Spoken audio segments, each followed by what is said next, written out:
दो महान आत्माएं, राजा बहादुर अजीत सिंह और स्वामी विवेकानंद, जिन्हें विश्व आज भी याद करता है, उनके जीवन पर आधारित है यह वृत्तचित्र। आज से अनेकों वर्ष पहले एक महापुरुष द्वारा दिए गए ये विचार, ये उपदेश आज भी किसी हताश को उत्साहित करने में, पिछड़े हुए को आगे बढ़ाने में और निराश का मनोबल बढ़ाने तथा उनमें नया उत्साह भरने में सक्षम है। आज भी ये विचार हमारे लिए प्रेरणा का स्रोत बने हुए हैं।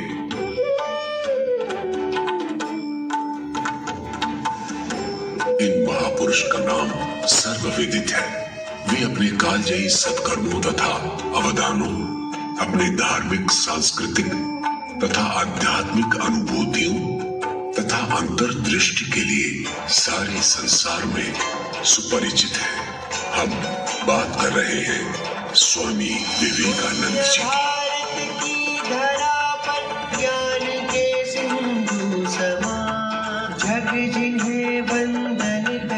वैसे तो स्वामी विवेकानंद जी के विषय में जितना कुछ कहा जाए वो कम ही होगा। उनके जीवन के अनेक पहलू हैं।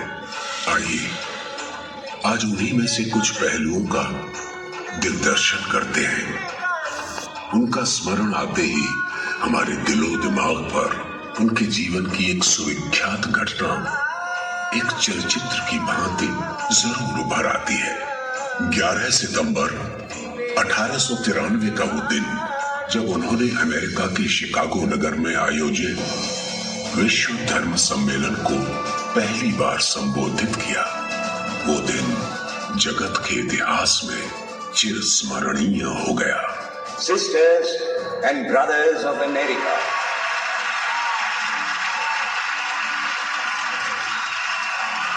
अपने उस सुप्रसिद्ध व्याख्यान के बाद वे समस्त भारतवासियों के साथ साथ सारी दुनिया के दिलो दिमाग में भी छा गए।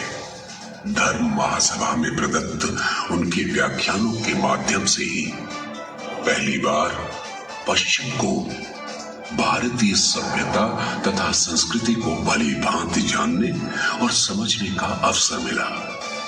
इसी घटना के माध्यम से उन्होंने संपूर्ण विश्व में भारत की कीर्ति ध्वजा लहरा दी थी।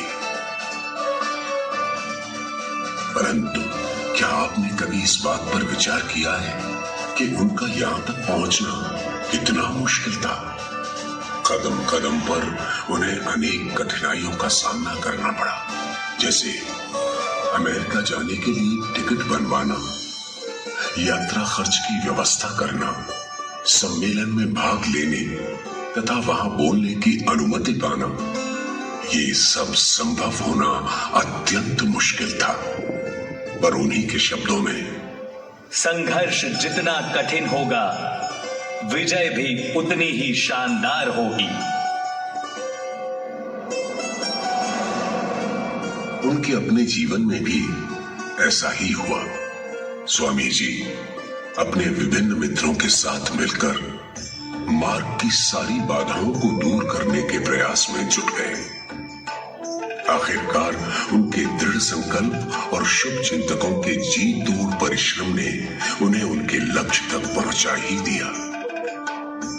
इस शुरुआती संघर्ष की जीत शिकागो के उस धर्म सम्मेलन में तालियों की गड़गड़ाहट के रूप में व्यक्त हुई और उनके परिपक्व विचार सुनकर वहां सारे विद्वान चमत्कृत हो गए और श्रोता मंत्रमुग्ध भाव से उनकी बातों का रसास्वादन करते रहे। जब कभी स्वामी जी के इन विशेष मित्रों की बात उठती है तो एक नाम सबसे प्रबल भाव से आता है, जिनके साथ जुड़ा हुआ उनका घनिष्ठ संबंध आजीवन अटूट बना रहा।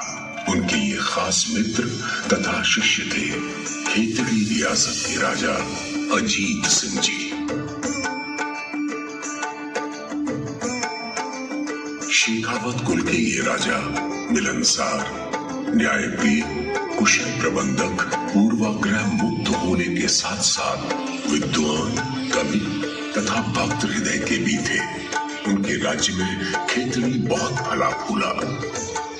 वो शिक्षा को अत्यंत अनिवार्य मानते थे। उन्होंने खेतड़ी में शिक्षा विभाग की स्थापना करके वहां की साधारण पाठशाला को जयपुर मंडल के प्रथम हाई स्कूल में परिणत किया। आज ये जय सिंह हाई स्कूल के नाम से जाना जाता है।